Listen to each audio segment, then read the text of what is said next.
బ్రతికించిన దేవునికి మరొకసారి స్తోత్రము చెల్లిద్దాం. హల్లెలూయా. యేసయ్య నామానికి మహిమ కలుగును గాక, యేసయ్య నామానికి ఘనత కలుగును గాక, యేసయ్య నామానికి ప్రభావములు చెందును గాక. ఈ ప్రాంతములో సంచరిస్తున్నటువంటి దురాత్మ శక్తి అంధకార శక్తుల అధికారం యేసు నామములో కాలిపోవును గాక. ఈ రాత్రి వేళ సమయంలో ప్రియులారా, దైవ గ్రంథములో నుండి కొన్ని సంగతులు జ్ఞాపకం చేసుకుందాం. పరిశుద్ధ గ్రంథములో నుండి యోహాను సువార్త, పరిశుద్ధ గ్రంథములో నుండి యోహాను సువార్త 1వ అధ్యాయం 1వ వాక్యాన్ని తీసిన వారు త్వరగా చదవడానికి ప్రయత్నం చేయండి, గట్టిగా చదవడానికి ప్రయత్నం చేయండి ప్రియులారా. యోహాను సువార్త 1వ అధ్యాయం 1వ వాక్యాన్ని. ఆదియందు వాక్యముండెను, వాక్యము దేవుని యొద్ద ఉండెను, వాక్యము దేవుడై ఉండెను. దేవునికి స్తోత్రం. హల్లెలూయా. యోహాను సువార్త 1వ అధ్యాయంలో 14వ వాక్యం చదువుకున్నాం ప్రియులారా. ఆ వాక్యము శరీరధారి అయి కృపా సత్య సంపూర్ణుడుగా మన వద్ద నివసించెను. దేవునికి స్తోత్రం. హల్లెలూయా. ప్రియులారా, వాక్యమైన దేవుని గురించి రాత్రి వేళ సమయంలో మీతో నేను కొన్ని మాటలు ముచ్చరించడానికి వచ్చాను. అయితే మీరు విని శ్రద్ధగా ఆలకించడమే కాదండి, వాక్యానుసారంగా మీ జీవితాలు కట్టుకోవాలని జ్ఞాపకం చేస్తున్నాను. ఈ వాక్యమే నన్ను బ్రతికించింది. ఈ వాక్యమే లేకపోయి ఉంటే నా జీవితము అస్తవ్యస్తంగా మారిపోయేది. యమనస్తునిగా ఉన్న నా జీవితాన్ని లోక ఆశలో నన్ను ఎంతగానో ప్రలోభం చేసినప్పుడు ఈ వాక్యమే నన్ను సరిచేసింది. దేవునికి స్తోత్రం. ఈ వాక్యమైన కట్టుబాట్ల చేత పాప ఊపిలో చిక్కుకొని నన్ను బయటికి ఇడ్చుకొని వచ్చింది వాక్యమైన యేసుక్రీస్తు ప్రభు. దేవునికి స్తోత్రం. ఆయనే నా కోసం రాకపోయింటే, నా కోసమైన ప్రాణం పెట్టి ఉండకపోయింటే నాకు మోక్షము దక్కేది కాదని జ్ఞాపకం చేస్తున్నాను. ప్రియులారా, ఈ లోకమున నేను ఎన్ని చేసినాను, ఎన్ని నీతి కార్యములు చేసినాను, ఎన్ని మంచి పనులు చేసినాను, నేను పరిశుద్ధ రక్తాన్ని నా దేవుని దగ్గరికి తీసుకువెళ్ళాలంటే నేను ఎక్కడ పరిశుద్ధ రక్తాన్ని వెతికినా పరిశుద్ధ రక్తం ఎక్కడ దొరకలేదు. చూడండి ప్రియులారా, పరమ పుణ్యాత్ముడైనటువంటి క్రీస్తు ప్రభువు వారు ఈ లోకానికి వచ్చి, దేవాది దేవుడు వాక్యమైన దేవుడు ఈ లోకానికి వచ్చి నా కోసం తన రక్తాన్ని చిందించి ఆయన అంటున్నాడు, నీకు ఉచితంగా రక్షణ ఏర్పాటు చేశాను, నీ పాపమును ఒప్పుకో, నా రక్తంతో నిన్ను కడుగుతానన్నాడు. దేవునికి స్తోత్రం. చప్పట్లు కొట్టి దేవనామని మహిమపరచండి. ఇప్పుడు నాకు ఒక నిరీక్షణ ఉంది. వాక్యమైన దేవుడు, ఆదిలో ఉన్న దేవుడు, ప్రారంభంలో ఉన్న దేవుడు నా కోసం శరీరాన్ని ధరించుకొని లోకానికి వచ్చి నా పాపములన్నిటిను ఏం చేసినాడు? క్షమించేసినాడు. ఎప్పుడు? నేను పాపమును ఒప్పుకున్నప్పుడు, విడిచిపెట్టినప్పుడు. దేవునికి స్తోత్రం చెప్పండి. నా పాపములు నేను ఒప్పుకొని విడిచిపెట్టాను. ప్రభు దగ్గర ప్రతిదినం ఒప్పుకున్నాడు. అయ్యా, నా చూపులలో, తలంపులలో, ఆలోచన, నడుగుల, పలుకులు. ఎందుకంటే కీర్తనల గ్రంథం 139వ అధ్యాయంలో చదవండి ప్రియులారా, ఈయన చూచుచున్న దేవుడని, మన ప్రతి పరిస్థితిని పరీక్షించే దేవుడని అక్కడ రాయబడింది. ఆ మాటలు నాకు అర్థమైపోయాయి. ఆ మాట చదవండి ప్రియులారా, కీర్తనల గ్రంథం 139వ అధ్యాయం. యెహోవా నీవు నన్ను పరిశోధించి తెలుసుకొని ఉన్నావు, నేను కూర్చునుట నేను లేచిన నీకు తెలియను అనే మాట అక్కడ చూస్తాం. చదవండి నాన్న. నాకు తలంపు పుట్టకమునిపే నీవు నా మనస్సుకు ఎవరైనా అంటే తలంపుని ఎరిగిన దేవుడు. దేవునికి స్తోత్రం. నన్ను కలుగు చేసిన దేవుడు, నన్ను సృష్టించిన దేవుడు, ఆయనకు నా తలంపులు ఏందో తెలుసు. నేను తలంచే తలంపులు ఆయనకు తెలుసు కాబట్టి ఆయన అన్నాడు, నువ్వు తలంచేది నాకు తెలుసురా బాయ్. నువ్వు తల్లిదండ్రులకు తెలియకుండా, నీ బంధుమిత్రులకు తెలియకుండా నువ్వు ఏమి చేస్తున్నావు వాళ్ళందరి కళ్ళు గప్పెట్టొచ్చావు, నా కళ్ళు నువ్వు గప్పెట్టలేవరా అన్నాడు దేవుని వాక్యంలో. ఈయన ఎవరైతే పరిశోధించే దేవుడు, పరీక్షించే దేవుడు. పాపులకు ఆయన దగ్గర తావు లేదండి. పాపముతో ఉన్నవారు ఆ పరిశుద్ధ పట్టణంలో అడుగు పెట్టడానికి వీలు లేదు. పాపములో జీవిస్తున్న వారు అలానే మరణిస్తే నిత్య నరకానికి వెళ్తారని నాకు అర్థమైపోయింది. తప్పిదములు చేయవారు వర్ధిల్లరు, వాటిని ఒప్పుకొని విడిచిపెట్టేవారు దేవుని కనికరాన్ని పొందుతారనే వాక్యం నాకు అర్థమైపోయింది. ఒప్పుకొని విడిచిపెడితే ఏముంది? దేవుని కనికరం ఉంది. తల్లి చెల్లి యొక్క అమ్మ వినండి, రాత్రి వేళ సమయంలో ఎక్కడి నుండి వింటున్నావు నాకు తెలియదు, కానీ తప్పుడు పాపం చేసుకుంటా నువ్వు ముందుకు సాగిపోతా ఉంటే నువ్వు చేసిన పాపమే నిన్నొక రోజు పట్టుకుంటుంది, నిత్య నరకానికి నీ ఇసుకెళ్తుంది. ఒప్పుకొని విడిచిపెడితే కనికరించే ప్రభు ఉన్నాడు. దేవునికి స్తోత్రం. ఉచితంగా రక్షించాడు, ఉచితంగా ప్రాణం పెట్టాడు, రక్తం అందరి కోసం చిందించాడు. ఆయన రక్తమును కడిగేస్తాడు, పరిశుద్ధపరుస్తాడు, నీతిమంతులుగా మారుస్తాడు. ఒక స్త్రీని ఒక గ్రామంలో వ్యక్తులందరూ పాపం చేస్తుంటే పట్టుకున్నారండి. ధర్మశాస్త్రం ఏం చెప్తుందంటే, మోసేకు ధర్మశాస్త్రం ప్రభు ఇచ్చాడు. ఆ ధర్మశాస్త్రంలో రాయబడిన మాట ఏంటంటే, పాపం చేస్తున్న వారు పట్టుబడితే రాళ్లతో కూడా చంపాలని దేవుని వాక్యం ధర్మశాస్త్రం రాసుంటే, ఇప్పుడు ఏం చేశారంటే ఆ స్త్రీని పట్టుకొని వచ్చి రాళ్లతో కొట్టి ప్రయత్నం చేశారు. ప్రభు దగ్గరికి పట్టుకొని వచ్చారు. నీతి వాక్యాలు చెప్తున్నాడు కదా, మంచి మంచి బోధలు చేస్తున్నాడు కదా, ఈయన ఏ విధము చేతులను చిక్కులు పెట్టాలని, ఏ విధము చేతులు ఇరుకులు పెట్టాలని ఈయన ఏమన్నా చెప్తాడేమో, వ్యతిరేకంగా ఏం చెప్తాడో పట్టుకున్నాం, ఈయన చంపుదాం ఎదురు చూస్తున్నారండి. చూడండి పిల్లలు, యేసుక్రీస్తు ప్రభు ఈ లోకానికి శరీరాన్ని ధరించుకొని వచ్చింది. దేవాది దేవుడు ఈ లోకానికి శరీరాన్ని ధరించుకొని వస్తే మనుషులు ఏం కుట్ర పడుతున్నారంటే, ఎక్కడన్నా మాటలలో తప్పు దొరకాలా? ఈయన కథ చాలాసాలంగా మా భాష అంతే ఉంటుంది, మీకెళ్ళి అర్థమవుతుంది. పిల్లల ప్రకాశం జిల్లా మాది. ఎక్కడన్నా దొరకాలా? దొరికితే ఈయనంతూ తేల్సాలింగా అని రాళ్ళు పట్టుకొని వచ్చారు. రాళ్ళు పట్టుకొని వచ్చింది ఎందుకో తెలుసా? ఒక స్త్రీ పాపంతో పట్టుబడిన స్త్రీని రాళ్లతో కొట్టి చంపాలా? దానికి వ్యతిరేకంగా ప్రభు ఏమన్నా మాట్లాడితే, ధర్మశాస్త్రానికి వ్యతిరేకంగా ఏమన్నా మాట్లాడితే ఈయన తప్పుడు చేస్తున్నాడు అని చెప్పడానికి ప్రియులారా అందరి కంకణం కట్టుకొని వస్తే ప్రభు అంటున్నాడు, మీలో పాపం లేనివాడు మొట్టమొదటి రాయి ఈయన మీద వేయండి అన్నాడు. చూడండి ప్రియులారా, ఏ ఒక్కరు కూడా రాళ్ళు పట్టుకొని వచ్చారు కానీ ఏ ఒక్క రాయి కూడా ఆ పాపం చేస్తూ పట్టుబడిన స్త్రీ మీద ఒక్క రాయి కూడా వేయకుండా అందరూ తిరిగి వెళ్ళిపోయారండి. అక్కడ చూస్తే ఎవరు కనపడలేదు. ఆమెను అంటున్నాడు, అమ్మా అన్నాడు. ఏమన్నాడండి? అన్నా అని సంబోధించాడు. చప్పట్లు కొట్టి దేవుని నామాన్ని మహిమపరచాలి. ప్రజలు ఏమన్నారు? చంపడానికి వచ్చారు. తప్పు చేస్తున్న స్త్రీ పట్టుబడింది, ధర్మశాస్త్రం రాయబడింది, రాళ్ళతో కూడా చంపాలని. జీవము కలిగిన దేవుడు, సత్యవంతుడు, హృదయాన్ని ఆంతర్యాన్ని చూసే దేవుడు ఆయన అంటున్నాడు, అమ్మా అన్నాడు. వాళ్ళేరి అంటే వాళ్ళందరూ వెళ్ళిపోయారు. వాళ్ళెవరు నిన్ను శిక్షించలేదమ్మా, ఎవరు నన్ను శిక్షించలేదయ్యా, ఇక నేను కూడా నిన్ను శిక్షించను కానమ్మా, నువ్వు వెళ్ళి ఇక పాపము చెయ్యదు. దేవునికి స్తోత్రం. చప్పట్లు కొట్టి దేవుని నామాన్ని మహిమపరచాలి. నేను ప్రకటించే క్రీస్తు ప్రభు ఎవరైతే ప్రేమ కలిగిన దేవుడు, నిన్ను బ్రతికించడం కోసం వచ్చిన దేవుడు, నీ పాపములు తీసివేసే దేవుడు, నిన్ను పరిశుద్ధపరిచే దేవుడు, నిన్ను నీతిమంతులుగా మార్చే దేవుడు. నువ్వు ఎంత ఘోర పాపమైనా సరే ఆయన చెంతకు వస్తే చాలు, ఆయన క్షమించగలిగిన మంచి దేవుడు. నేను త్వరగా ముగించే ప్రయత్నం చేస్తాను. కొన్ని మాటలు మీ మనసులోకి తీసుకొని వస్తాను ప్రియులారా. ఎక్కువ సమయం తీసుకోను. ఎంత తక్కువ చెబితే అంత ఎక్కువ వింటారు, ఎంత ఎక్కువ చెబితే అంత తక్కువ వింటారు. కాబట్టి మీరు ఎక్కువ వినటమే నాకు కావాలి, కాబట్టి తక్కువ చెప్పి ముగించుకొని వెళ్ళిపోతాను. ప్రియులారా చూడండి, ఆ స్త్రీని అమ్మా అని పిలిచాడు. ఆ స్త్రీని ఏమన్నాడు? ఇక పాపము చేయొద్దామని చెప్పి పంపించాడు. అందరు రాళ్ళు పట్టుకొని వచ్చిన వ్యక్తులలో ఏ ఒక్కరిలో పరిశుద్ధత లేదు, ఏ ఒక్కరు కూడా పిల్లరా పాపం లేకుండా జీవించకుండా ఉండలేరు. అందరు పాపంతోనే ఉన్నారు. మీలో పాపం లేనివాడు మొదటి రాయేమంటే వేయాలిగా ధైర్యంగా రాయొచ్చి, నాలో ఏ పాపం లేదని. పిల్లరా చదవండి ఆ మాట. కీర్తనల గ్రంథం 139వ అధ్యాయం 1, 2, 3 వాక్యములు చదవండి నాన్న గట్టిగా. యెహోవా, నీవు నన్ను పరిశోధించి తెలుసుకొని ఉన్నావు. నేను కూర్చునుట, నేను లేచుట నీకు తెలియను. నాకు తలంపు పుట్టక మునిపే నీవు నా మనస్సు గ్రహించుచున్నావు.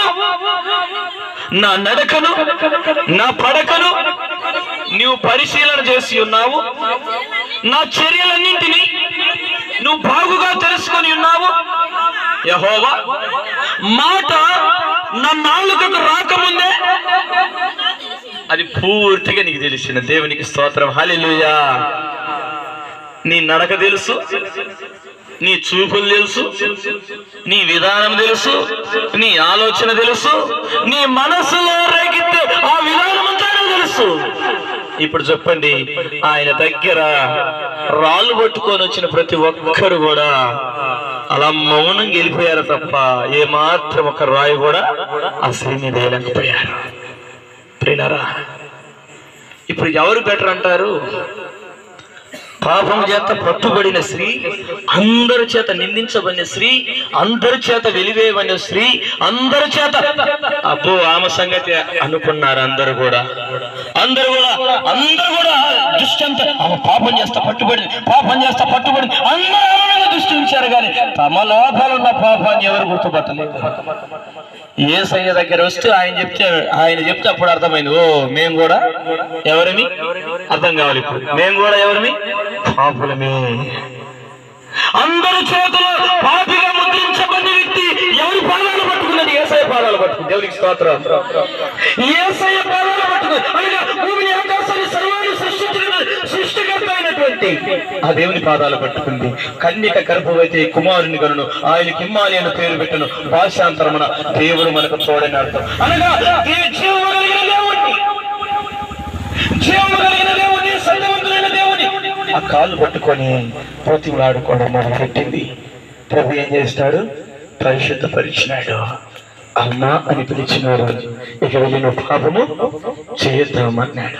తన దగ్గరికి వచ్చే వారిని యేసయ్య పాపములను క్షమిస్తాడు, రోగములను తీసివేస్తాడు, కుటుంబంలో ఉన్న సమస్యలు తొలగిస్తాడు, మార్గాన్ని సరళం చేస్తాడు.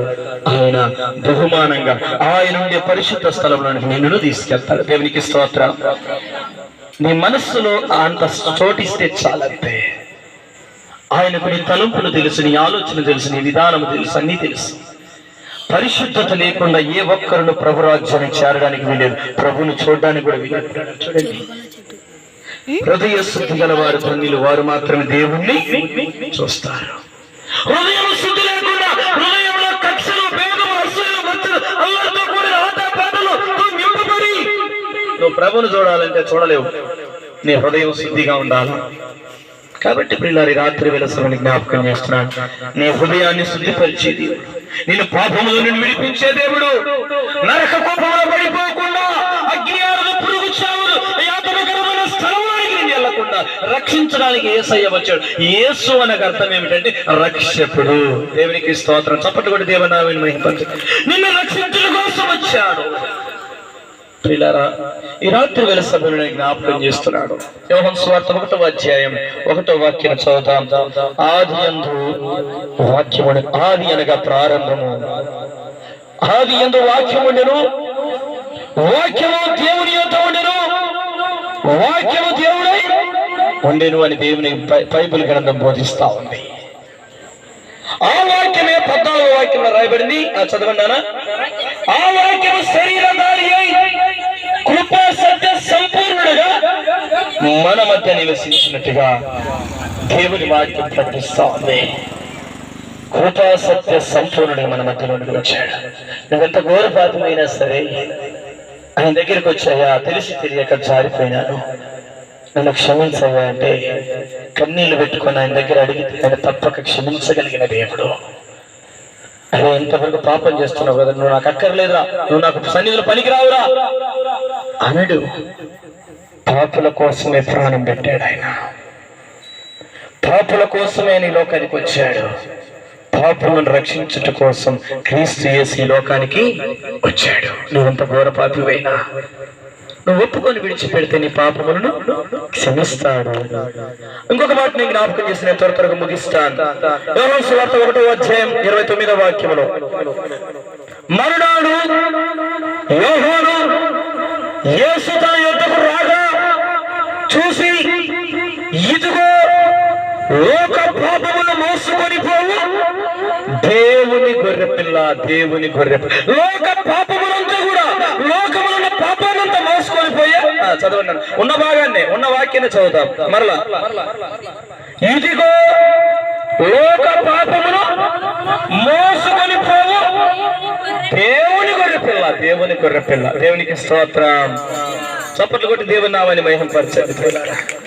ఈయన ఎవరయ్యా అంటే దేవుని గొర్రె పిల్లగా వచ్చాడు లోక పాపములు మోసుకొని పోవడం కోసం, నీ పాపములు తీసివేయడం కోసం వచ్చాడు. దేవునికి స్తోత్రం. ఈ రాత్రి వేళ సమయంలో నువ్వు ఎంతకాలం నుండి భక్తి చేస్తున్నావు నాకు తెలియదు, ప్రభుని విశ్వసిస్తున్నావు నాకు తెలియదు, కానీ ప్రభుని వెంటాడుతున్నావు నాకు తెలియదు, కానీ విశ్వాసం లేకుండా దేవునికి ఇష్టలై ఉండటం అసాధ్యమని దేవుని వాక్యం సెలవిస్తుంది. ప్రభు దగ్గరికి వచ్చిన వారు ఆయన వెతుకు వారికి ఫలము దయచేస్తాడని నమ్మి విశ్వాసంతో రావాలని దేవుని వాక్యం సెలవిస్తా ఉంది. ప్రియులారా, వెతికితే దొరికే దేవుడైనా రాత్రి వేళ సమయంలో నువ్వు కన్నీరు గార్చి వెతికితే నీకు ప్రత్యక్షమవుతాడు, నీ అవసరతను తీరుస్తాడు, నిన్ను ఆపదలో నుండి ఆదుకుంటాడు, కృంగిన వారిని లేవదీసే దేవుడు, అప్పుల ఊబిలో నుండి నిన్ను బయటికి విడిచే దేవుడు.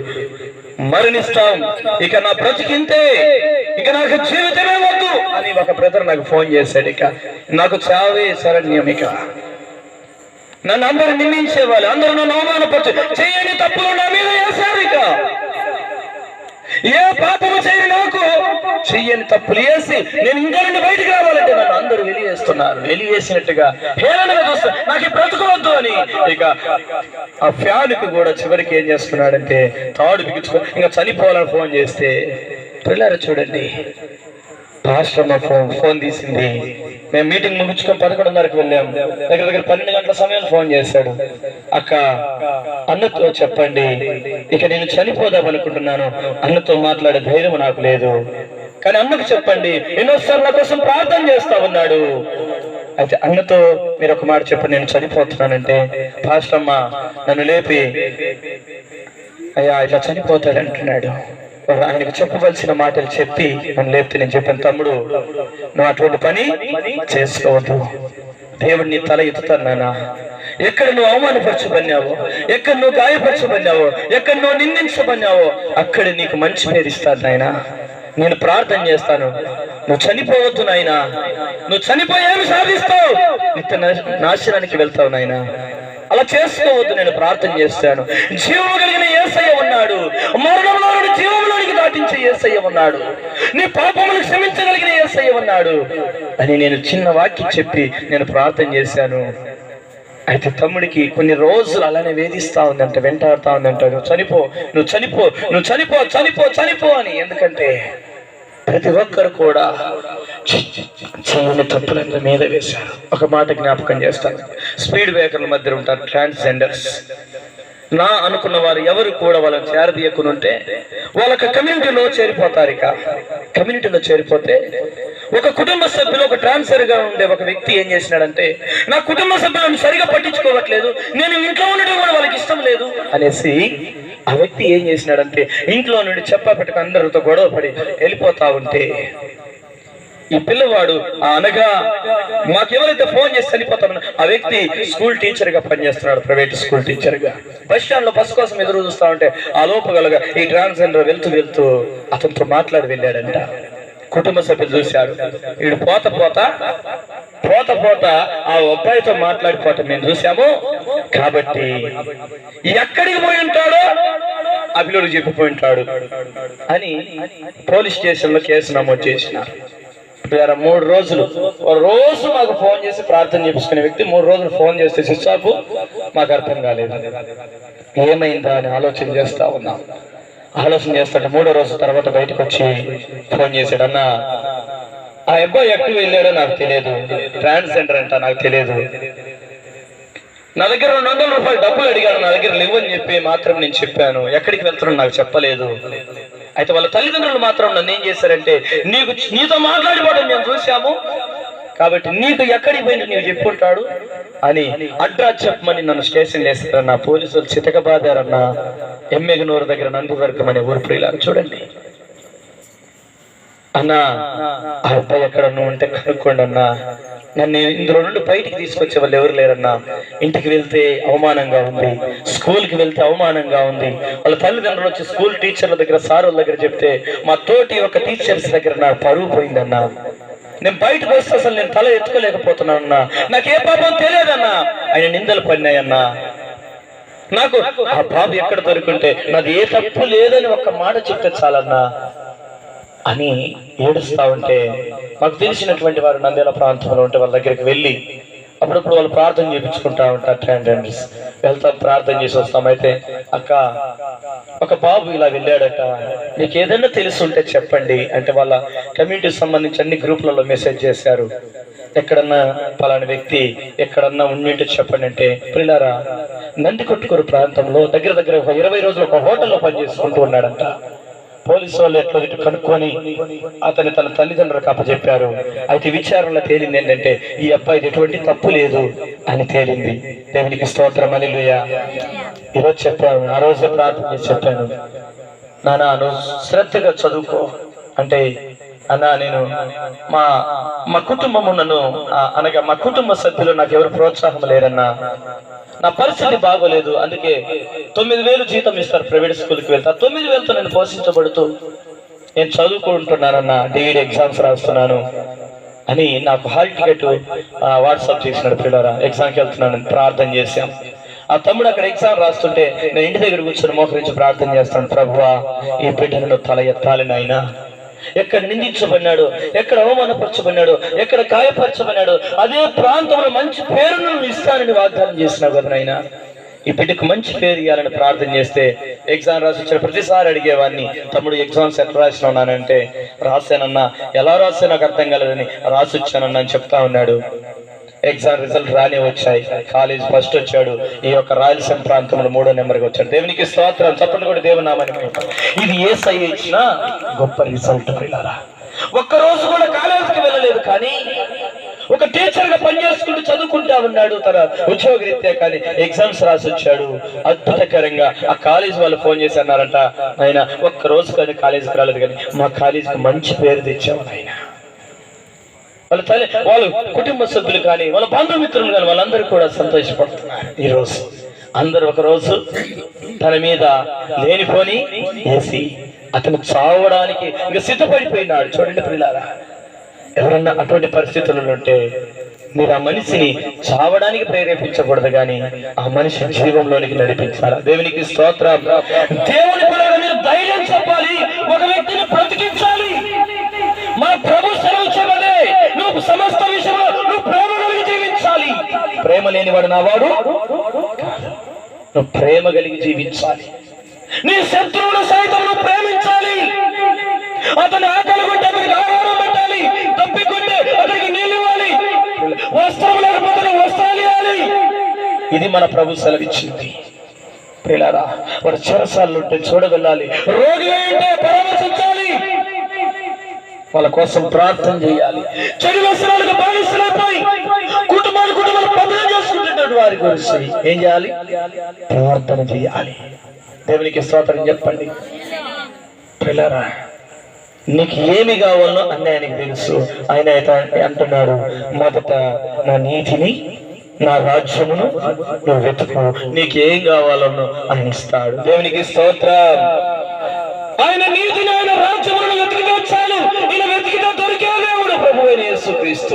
నువ్వు అడిగితే జవాబిచ్చే దేవుడు. నువ్వు ప్రార్థన చేస్తే నీ ప్రార్థనకు ప్రతిఫలం నువ్వు చూస్తావు. ప్రియులారా గ్రామాలలో స్వార్థ ప్రకటిస్తా ఉన్నాం.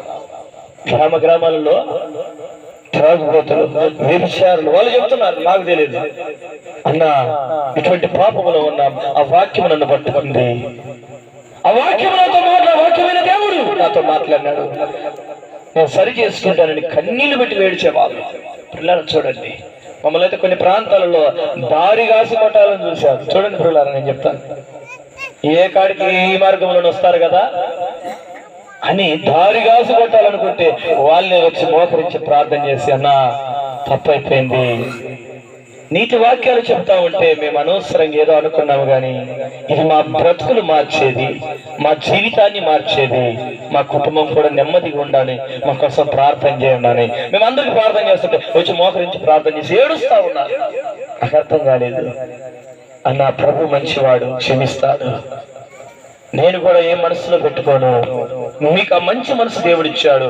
దేవునికి స్తోత్రం. ఇక నుండి పొరుగు వారి పట్ల ప్రేమగా ఉండడానికి ప్రయత్నం చేయండి అన్న.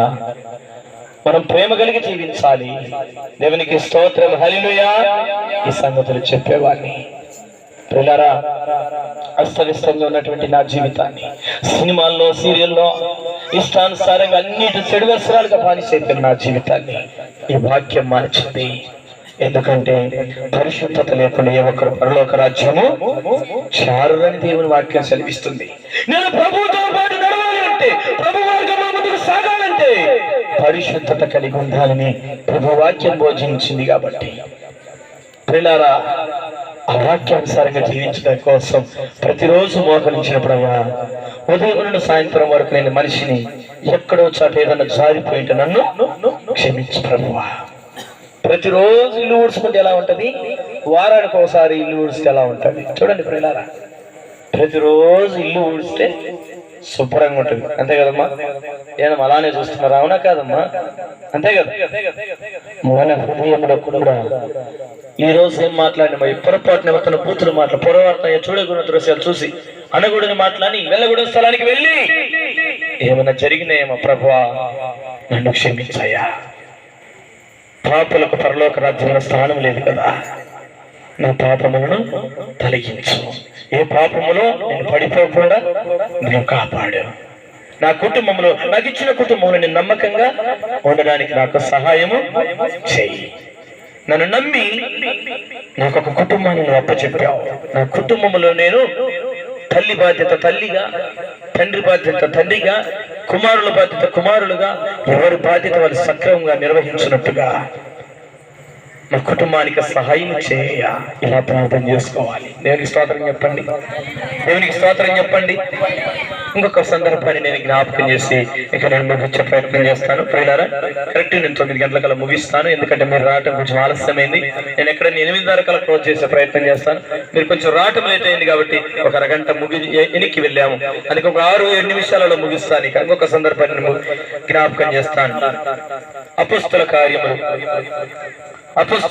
1వ అధ్యాయం, అపోస్తల కార్యములు 1వ అధ్యాయం అక్కడ రాయబడిన మాట 16వ వాక్యం చదవన్నానా గట్టిగా.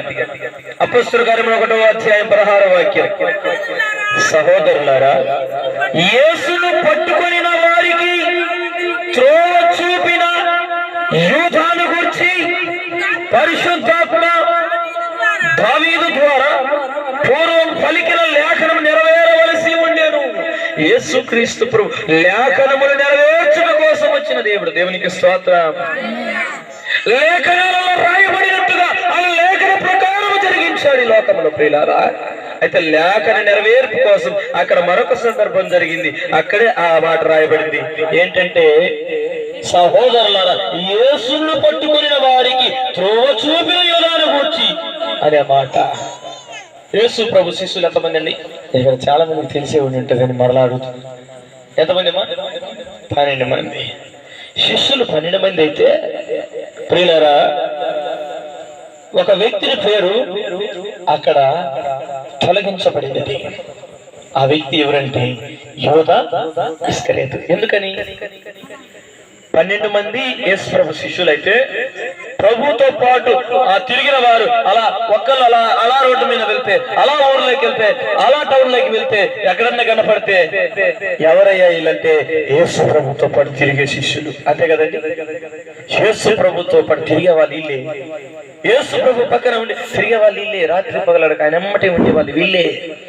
కానీ ఈ యోధాను చూస్తే ఏమంటారు? యేసు ప్రభును అమ్మేసుకున్నది ఇతనే. పిల్లలు చూడండి, యేసు ప్రభును అమ్మివేయ స్థితి ఎందుకు వచ్చిందంటే, అతని దగ్గర ఎప్పుడు డబ్బు సంచి ఉండేది. ఏం సంచమ్మా? డబ్బు సంచి ఎప్పుడు ఉండేది. ఆ శిష్యులలో ఏం అవసరం వచ్చిన ఎవరికి వచ్చిన డబ్బు సంచి తన దగ్గర ఉండరు. ఎప్పుడు డబ్బులు చూసి చూసి చూసి డబ్బు మీద వ్యామోహం ఏం చేసినాడంటే, అందుకే దేవుని వాక్యం సెలవిస్తుంది, ధనాపేక్ష సమస్తమైన కీడులకు మూలము అని దేవుని వాక్యం సెలవిస్తుంది. ఈ డబ్బులు చూసి చూసి చూసి యేసుక్రీస్తు ప్రభువుని 30 వెండి నాణాలకు అమ్మేసినాడు. ఇంకా పిల్లలు చూడండి, డబ్బులు చూసి చూసి ఆశ ఏం కలిగిందంటే, యేసు ప్రభువుని అమ్మితే డబ్బులు వచ్చాయి ఎక్కువ అని 30 వెండి నాణాలు తెచ్చుకున్నాడు. పిల్లరా, ఏమాత్రము ఆ వెండి నాణాలు తీసుకున్న తర్వాత ఏమన్నా అనుభవించినాడా? ఏమాత్రం అనుభవించలేదండి. తన పరిస్థితి ఏమైందంటే, ఉరేసుకొని చచ్చి తల్ల కిందులుగా పడి పేగులన్నీ బయటకు వచ్చి సత్యాడని దేవుని వాక్యం సెలవిస్తుంది. యేసుక్రీస్తు ప్రభువుకు వేరుగా ఉండి నువ్వేమి చేయలేవు. అక్కడే రాయబడింది యోహాను సువార్త, నేను నిజమైన ద్రాక్షావళిని, తీగలు మీరు, నాకు వేరుగా ఉండి మీరేమి నాలో అంటు కట్టబడి మీరు బహుగా ఫలిస్తారు. మనం ఫలించాలి అంటే ఆయనకు అంటు కట్టబడి ఉండాలి. 12 మంది శిష్యులలో ఒక శిష్యుడు తన స్థానాన్ని పోగొట్టుకున్నాడు, దేవుడిచ్చిన కృపను పోగొట్టుకున్నాడు, దేవుడిచ్చిన ప్రత్యక్షతను కోల్పోయినాడు. యేసుక్రీస్తు ప్రభువు తలపైన ఆ ముళ్ళ కిరీటం గుచ్చిన వ్యక్తిని యేసయ్య క్షమించేసినాడు. చూడండి ప్రియులారా, ముళ్ళ కిరీటం తలపైన గుచ్చుతా ఉంటే ఆ వ్యక్తిని క్షమించినాడు యేసయ్య. గల్లలుగా ఉమ్ము వస్తా ఉంటే యేసయ్య ముఖం మీద వారిని యేసయ్య క్షమించినాడు. ఆయనను నాగేళ్ల సాలవలే తన ఈ పళ్ళ ప్రవాహించి పడుతుంటే కండల కండల ఊరి కింద పడతా ఉంటే రక్తముల దారులను చిందించిపోతా కొట్టిన వాళ్ళను సైతం కూడా యేసయ్య క్షమించినాడు. పిల్లలు చూడండి, ఆ శిలువ పైన వేసి 3 మేకలు, ఆ మేకలు తీసుకుని పడతా ఉంటే వాళ్ళను క్షమించినాడు. పక్కలో పల్లెపోటు పోసిన వాళ్ళను కూడా దేవుడు క్షమించినాడు. అయితే యేసు ప్రభువును అప్పచెప్పిన వ్యక్తిని దేవుడు క్షమించడా? ఏదమ్మా పలకరు, క్షమిస్తాడా క్షమించడా? అయ్యా తప్పైపోయింది, అయ్యా నీతిమంతుడు నేను అప్పచెప్పాను, అది తప్పైపోయింది అయ్యా, యేసయ్య పాదాల దగ్గర పడి ఉంటే క్షమాపణ దొరికేది. కానీ కఠిన హృదయంతో దూరంగా వెళ్ళిపోయి ఏమైపోయినాడండి? ఉరి పెట్టుకొని చచ్చాడండి. అందుకే అక్కడ లేఖనం రాయబడింది, అపొస్తలుల కార్యములు 1వ అధ్యాయములో 19వ వాక్యంలో రాయబడింది, ఈ సంగతి 18 చదవన్నాను. 18 ఈ యూదా ద్రోహం వల్ల సంపాదించిన రోగాలనిచ్చి ఒక పొలము కొనెను, అతడు తల కిందుగా పడి నడిమికి బద్దలైనందున అతని పేగులన్నీ బయటికి వచ్చెను. ఈ సంగతి యెరూషలేములో కాపురమున్న వారందరికీ తెలియవచ్చును గనక వారి భాషలో ఆ పొలము అకెల్దమ అనబడి ఉన్నది. దానికి రక్తభూమి అని అర్థము. ఇందుకు ప్రమాణముగా అతని ఇల్లు పాడైపోవును గాక, దానిని ఎవడును కాపురం ఉండకపోవును గాక, అతని ఉద్యోగం వేరొకరు తీసుకును గాక అని కీర్తనల గ్రంథంలో రాయబడి ఉన్నది. అతని ఇల్లు ఏమైపోయింది? పాడైపోయింది. పిల్లరా చూడండి, దానిలో ఎవరు కాపురము లేదు. ఇల్లు కట్టించారు కానీ ఇంట్లో ఎవరు లేరు. ఆ డబ్బులతో వచ్చిన డబ్బులతో ఒక పొలము కొన్నాడు. కానీ అంతకుముందు ఏం జరిగిందంటే ఆ డబ్బులు తీసుకుంటే కానుకల పెట్టెను వేయడానికి వెళ్తే వేయలేదు. ఆ డబ్బులు కానుకల పెట్టెలో ఆ డబ్బులు వేయకుండా ఆపేశారు. అయితే ఒక పొలం కొంటే ఆ పొలానికి రక్తభూమిని పేరు పెట్టారు. ప్రజలు పొలం కొన్నాడు కానీ పొలం అనుభవించాడా? పొలం ఎందుకు కొంటారు నాన్న? పొలం కొని దాంట్లో విత్తనాలు చల్లి ఆ వచ్చిన పంట ద్వారా వారి కుటుంబం అనుభవించడానికి. కానీ ఎన్నో ఆశలు ఉన్నాయి కానీ ఆశలు అయితే దేవుని వాక్యం సెలవిస్తుంది, యేసయ్యను అంగీకరించి యేసయ్యలో జీవిస్తూ ఆశపడిన ప్రాణాన్ని నేను తృప్తిపరిచే వారు దేవునికి ఇస్తూ ఉంటారు. ఆయనకు వేరుగా ఉండి నీ జీవితాన్ని పాడు చేసుకోకు. ఇకనైనా నీ హృదయంలో, నీ మనస్సులో ఆ నీతిమంతుడైన యేసయ్యకి స్థానం ఇస్తే, అయ్యా తెలుసో తెలియకో చెడు వ్యసనాలకు బానిసైపోయాను, నన్ను క్షమించు ప్రభువా, నీ రక్తంతో కడుగు, నన్ను నీతిమంతుడుగా నేను మార్చేయంటే ఆయన మంచివాడు, మంచి దేవుడు. తన నుంచి చిన్న ప్రార్థన చేస్తాను.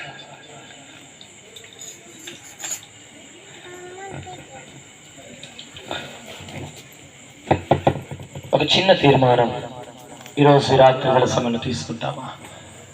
యేసయ్యా నన్ను పరిశుద్ధపరచు, పవిత్రపరచు. ఇంతవరకు నామకార్థంగా బ్రతుకుతున్నాను, యథార్థత లేదు, ఏ మంచి లేదు, పరిశుద్ధత లేకుండా జీవించాను, నన్ను క్షమించయ్యా. ఎందరినో మార్చిన దేవుడు నన్ను, నా కుటుంబాన్ని మార్చి నీ కొరకు బ్రతుకున్నట్లుగా, నమ్మకంగా బ్రతుకున్నట్లుగా, నేను ఉద్యోగం చేసే దగ్గర, వ్యాపారం చేసే దగ్గర, పని చేసే దగ్గర యథార్థంగా, పరిశుద్ధత కలిగి నేను జీవించడానికి నాకు సహాయం దయచేయ. నిజంగా ఈ లోకంలో వాయు వరుస లేకుండా, అక్క చెల్లి తమ్ముడని తేడా లేకుండా ఇష్టానుసారంగా జీవిస్తున్నటువంటి లోకం. అయ్యా పాపపు బంధకాలలో చిక్కుకొని పోయి ఉన్నారు. వీరందరినీ విడిపించు ప్రభువా. అయ్యా కుటుంబాన్ని చుంటే కుటుంబాన్ని కాక మరొక కుటుంబం దగ్గరికి వెళ్తూ కుటుంబాలు పతనం చేస్తున్న వారు ఉన్నారు.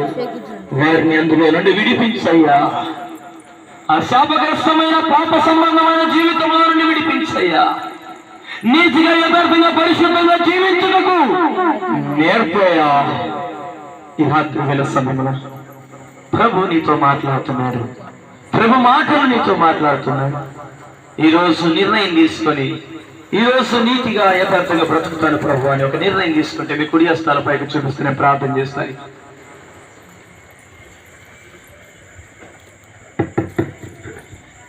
దీనుల ఎడల కృప చూపువాడా, నీ దాసుని దాటిపోకయా. దీనుల ఎడల కృప చూపువాడా, నీ దాసుని దాటిపోకయా.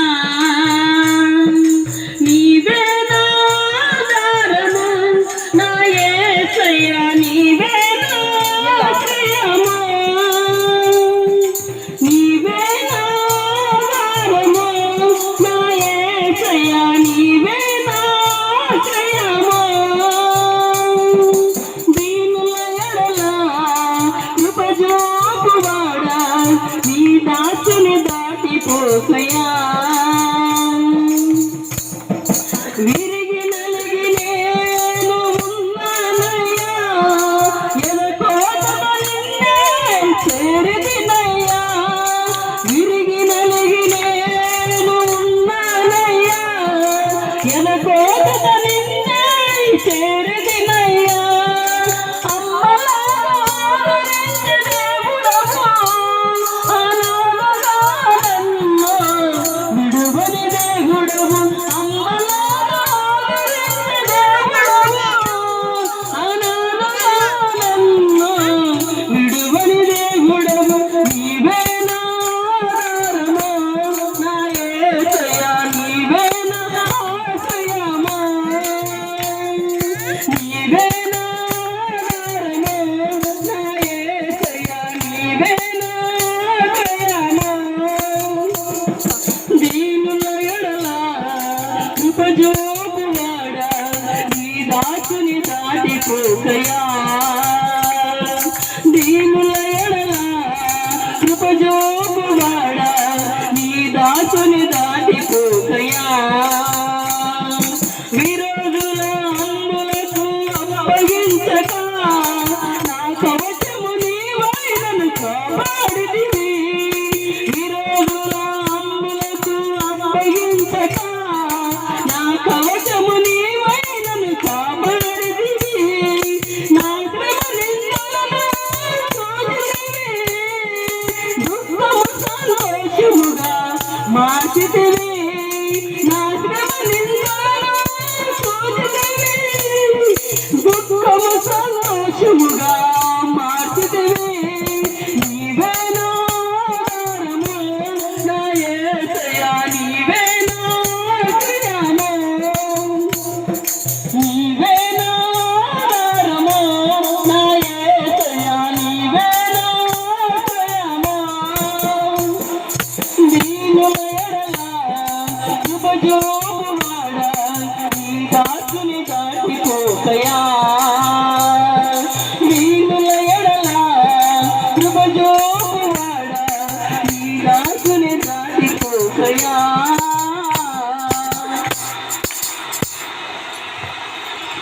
ఒక నిర్ణయం తీసుకుంటావా నాన్న ఈ రాత్రి వేళ సమయంలో? అందరి తరలించి రెండు చేతులు ఆకాశం ఎత్తుతారు. యేసయ్యా నన్ను పరిశుద్ధ, అందరి బిగ్గరగా యేసయ్యా నన్ను పరిశుద్ధపరచు, యేసయ్యా నన్ను పరిశుద్ధపరచు, యేసయ్యా నన్ను పరిశుద్ధపరచు, యేసయ్యా నన్ను పరిశుద్ధపరచు. అందరూ ఒకేటే మాట, అందరూ కూడా బిగ్గరగా రెండు చేతులు ఆకాశం వైపు చాపి యేసయ్యా, యేసయ్యా నన్ను పరిశుద్ధపరచు. యేసయ్యా తెలిసి తెలియక ఇంతవరకు జారిపోయినా నన్ను పాపం పట్టుకొని ఉంది, ఆ పాపం నుండి విడిపించు, ఆ శాపగ్రస్తమైన జీవితం నుండి విడిపించు. నా చూపులలో, నా తలంపులలో, నా ఆలోచనలో నేను తప్పిపోయినా నన్ను క్షమించాయని ఒక నిర్ణయం తీసుకొని ఒక నిర్ణయం తీసుకొని ప్రభు దగ్గర ఒప్పుకుంటావా? ప్రతి పాపంలో ఒప్పుకొని విడిచిపెడతాను. ప్రార్థన చేయబోతున్నాను. ఇక నేను ప్రార్థన చేయబోతున్నాను. అందరూ కూడా రెండు చేతులు ఆకాశం వైపు చాపి మరి మరలా ఇటువంటి అవకాశం నీకు రాకపోవచ్చు.